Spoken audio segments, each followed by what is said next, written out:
Okay, welcome to part 4. This is where we're going to do a compression test, running it with the starter, and oil pressure test again, just to double check, make sure while it's turning we got good oil pressure, and finally get this intake bolted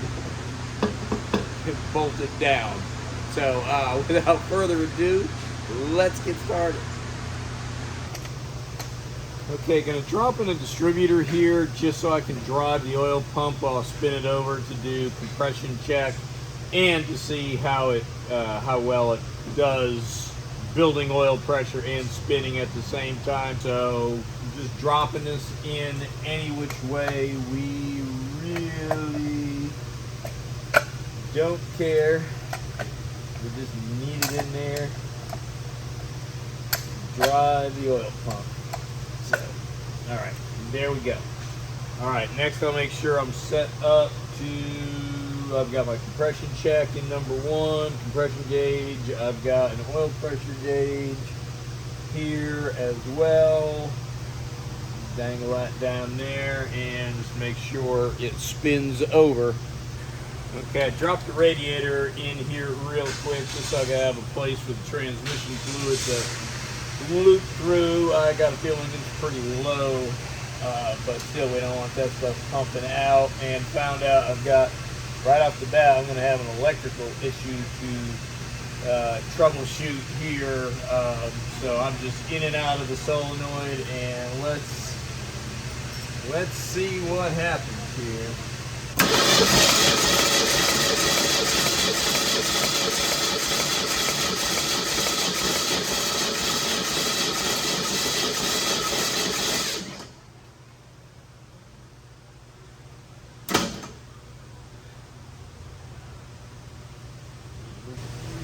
So we got, luckily that holds, so we got compression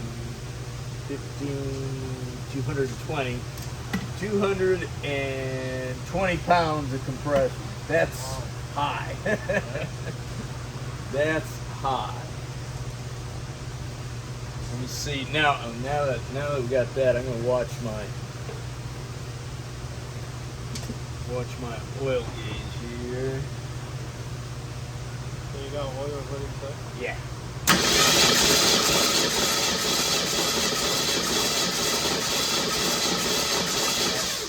$55. So 220 pounds of compression on number 1. We got 55 pounds of oil with the starter spinning. So yay.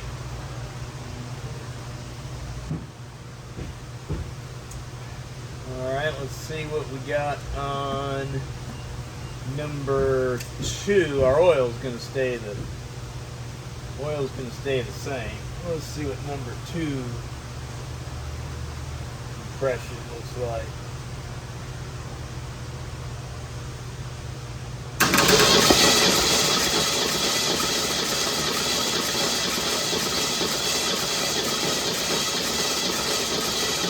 $210 on it, on number 2.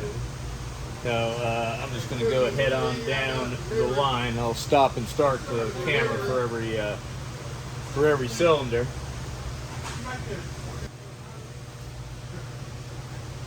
All right, it's going to be number 3.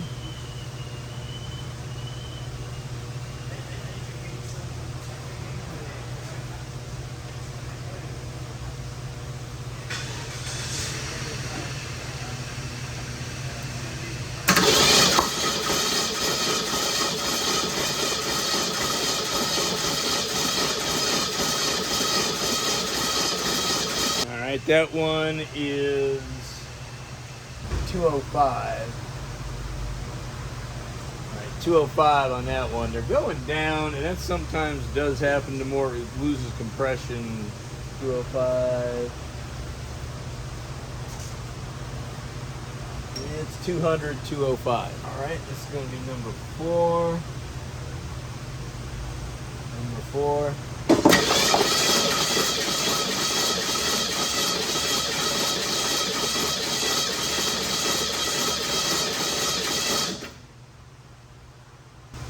Alright, that one's about 205, 210. And our oil pressure with the starter is like 55 pulsing, so we're fine there. All right, now for my least favorite side to do anything on a Ford with spark plugs and heads and all of that stuff. The driver's side, the left-hand side, because they angle backwards. And then on a Mustang, you got these pesky shock towers. So let's see what we have over here. This is number 5.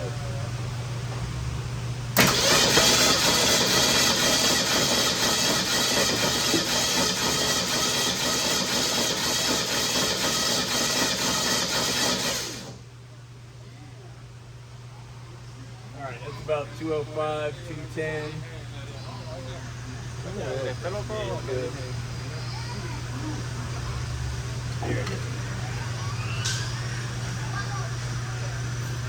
Okay, this is going to be number 6. Number 6.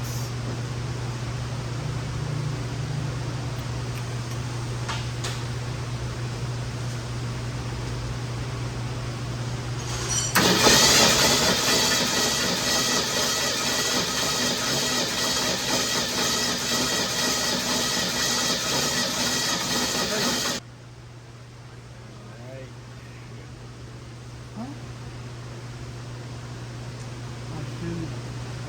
200, 205.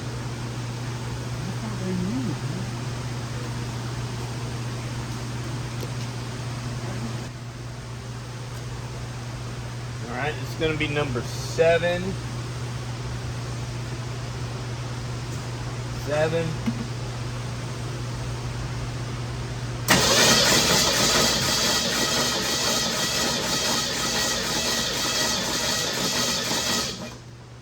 All right, right around 210 there.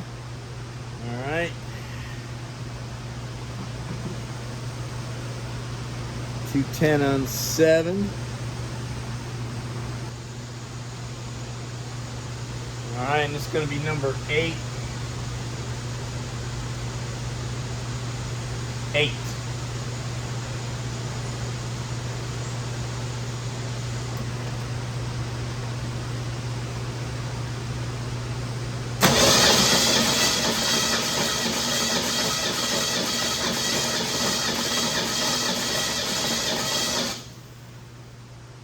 All right, it's going to be 205, 210.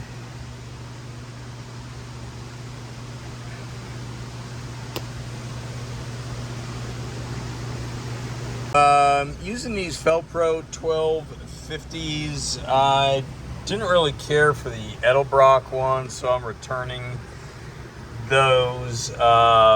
So need to trim. You can see here's, I didn't do the back ones yet, so I'm just kind of trimming this little ear out while it's in here, being careful not to drop it in there. Now I'm gonna lift them out and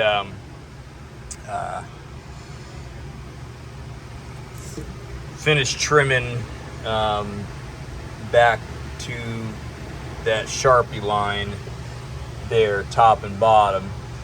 And then I'm gonna run a light, very teeny, weeny light bead across the bottom here of the silicone, and then put it around the port here as well. Okay, so cut out the little extra areas on the water crossovers, and of course on the back of the head, the manifold doesn't cross the water over; it just crosses it over on the front. So with this itsy bitsy teensy weensy little hole, which is really tough to squeeze through, I'm gonna go around the outside line. Oops. I have this bad habit of not pointing the camera at what I'm showing. I'm gonna go around the outside line here, and it's gonna hug right on here. So I really want to use as much of their Felpro's sealing bead here as possible, with just a little extra around the edge. So gonna go just outside of the line, and on here it's gonna be right on the edge of it. And then also just a teensy weensy, again, same thing, and it'll come up over here because the gasket is, as you can see, is arched there. So it'll come up around here, down there, just a little bit for oil. I'm trying to keep hot oil from beating up on that. And then I'll do the same thing on the top side of the gasket. And then I will cut the hole bigger to do my ends here. I've got the Cheese Whiz, you know, the spray can. It's right on the other side over here. But man, I hate to use that, because if you don't use it all at once or all within, like, you know, a day, that stuff's expensive, and you waste a whole can of it just for, you know, two little squirts here. So I'm gonna see if I can knock it all out with this right here. Okay, and in case I didn't show it in the other clip, this is what I'm using, because it's oil resistant. It works with everything. And then that is what that little bead looks like. So I'm gonna get busy here.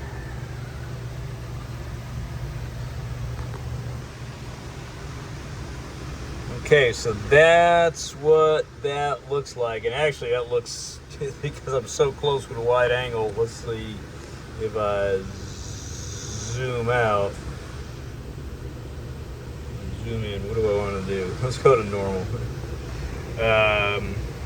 That looks a lot thicker than it actually is. It is just a teensy weensy bead. And you see I put it down along the bottom here. Alright, and that is, you know, we're trying to keep oil, hot oil, from, you know, kind of working its way up underneath that gasket. So now I'm ready to lay these in there. Since I'm hand holding the camera, I'm going to put the camera down to put those in. So let me pause it for a second. Alright, so got the gasket laid in there. I wish I'd turned the light on first. Whoops, there. So you can see there is just the slightest little smushy gush coming through, which means that's going to seal. Now I'm going to do the same thing. I'm going to go around, pretty much the same thing. And I know that the intake, you know, follows that same pattern right there, where it arches up. So, and another way to do this is, and per their directions here somewhere, you know, you can put with the gaskets dry, put them in there, put the intake on and torque it down a little bit, and that way it makes an imprint, and then you know exactly where the edge of the ports and everything are. But you know, it's just another step. So I'm gonna go ahead and do the same thing here, just very lightly, and then I'll take and I'll cut this back so I can do the ends here. And I need to kind of hurry up because I've been at this for a few minutes and the stuff starts to set up. And then I can drop the intake on and yay, be sealed up for the first time in a while.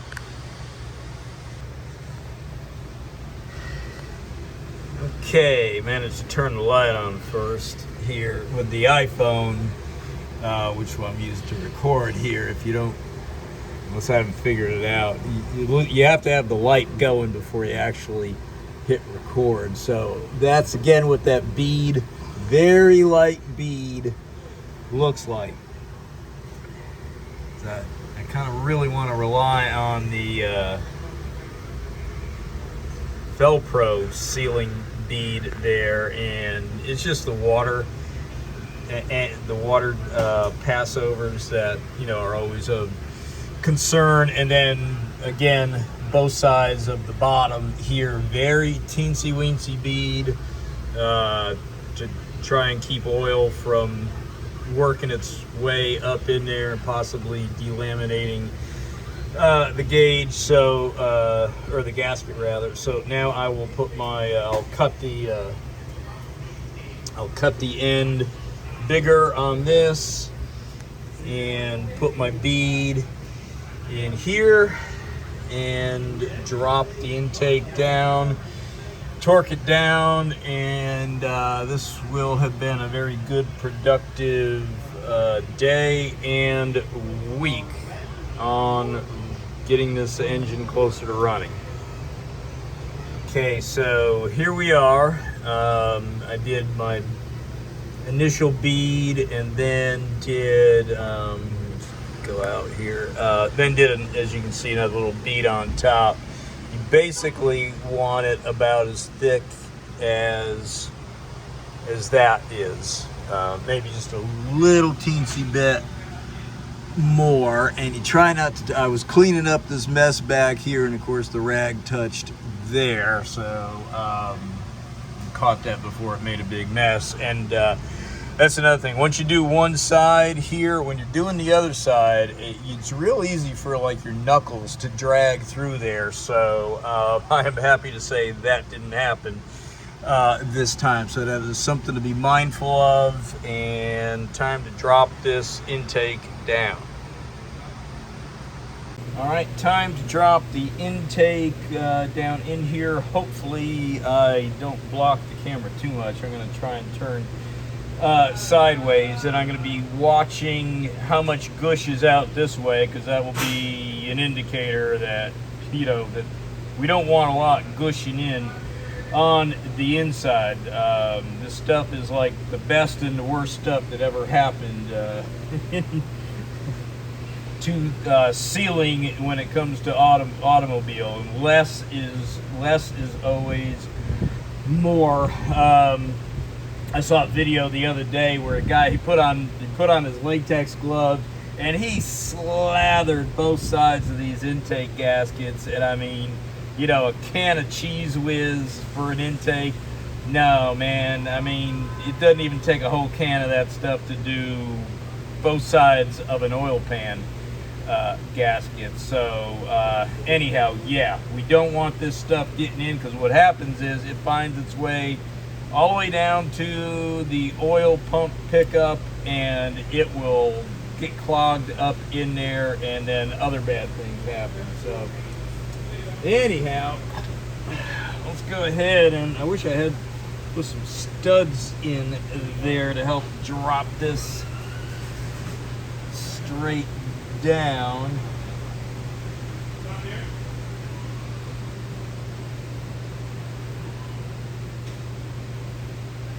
Alright, but yeah, I am like dead on.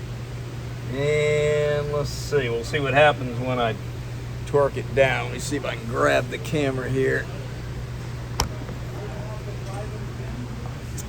Alright, so that's what we're looking like in front. So oops, that's what we're looking like in front. I swear, I never aimed the camera with them. Oh, because I had it zoomed in.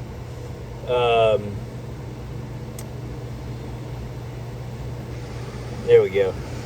So so far so good, not too bad with the gushing, but I haven't started to torque it down yet.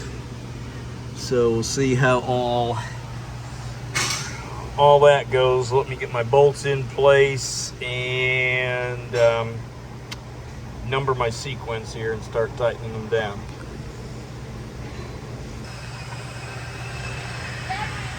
Okay, got my intake set as you saw, and I didn't have my bolts cleaned, so that took a little bit longer than I wanted it to. Hopefully not too long in respect to the RTV. So went ahead and labeled my tightening sequence here, and to get it started, I'm just going to use this 1/4 inch drive that keeps me from getting in any trouble. And I meant to grind a little bit off this one right here, because you can see the socket is a little crooked. The socket, thinnest one I have, it's the other reason I'm using this 1/4 inch drive. Right up at the casting is a little bit too big on this right here, and so that does not, you can see the clearance in there isn't that great. So go ahead, yeah, number 2 should be over here. It's like a crisscross. So using the 1/4 inch ratchet, like I said, it's a good way to go on this. You know, they're only like 1/4 inch or 5/16 thread bolt size on here. So you know, my torque wrench is my 1/2 inch torque wrench is way too big for this, and this is something you can feel by hand anyhow. You know, and if you kind of use the technique that I do here, you're just kind of steering and guiding it, and just when it stops, stop. So I'll get these down and I'll come back with the camera. I want to see what the end does down here. All right, so 4, 5.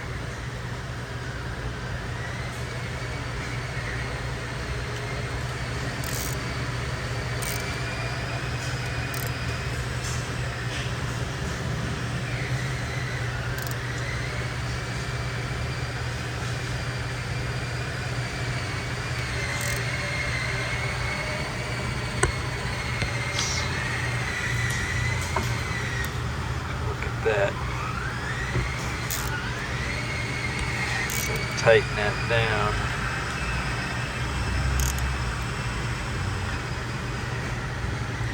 Yeah, that's good. Finish this up and I'll come back with the camera.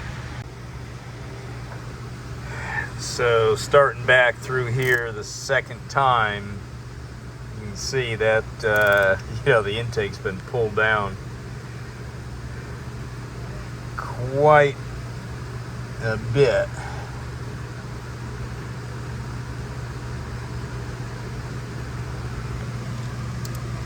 See, oh yeah.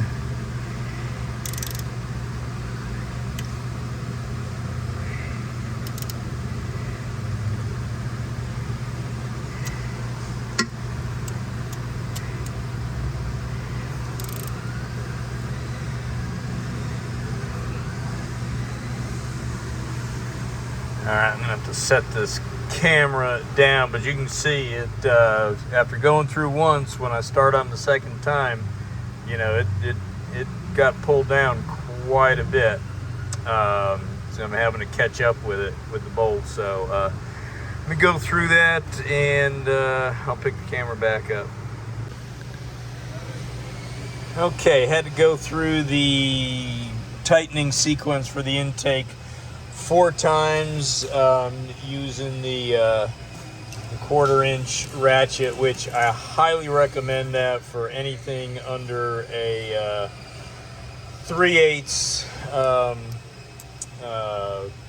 diameter bolt size, not the wrench size, but the bolt size. Definitely a 3/8 wrench size. You'd be using a 1/4 inch drive as well. You just keep yourself out of trouble that way. And like I said, my torque wrench is a 1/2 inch drive, and it's just not going to be accurate down at the bottom of the scale like that. I really need to get a 3/8 drive and a 1/4 inch drive and something that does inch pounds. But you know, I've been doing this a long time, and I am really good with the feel. But anyhow, went through it 4 times, and on the 4th time, by the time I got to 7 and 8, I barely had anything after 7 and 8, including 7 and 8. I barely was able to give any extra to, and then went back and just checked, you know, 1 and 2, and they were still tight from the last go around. So anyhow, this is a good place to knock off for the day and the week. My distributor gear is the wrong one, so I got to get that swapped out, and I might just go down to Summit, and just, it's easy, returns and stuff just easy to do in person. And I'm here in Georgia, so they're down south here, about an hour away from the metro Atlanta area. So I might just go ahead and get that gear swapped out. I think I got some other stuff I want to return. So anyhow, we'll pick it back up Monday, or, you know, whenever, and keep going with it. Okay, well, hope you enjoyed part 4, where we did compression tests and got the intake finally down on here. Oh, and next, let's go ahead and just get this thing running.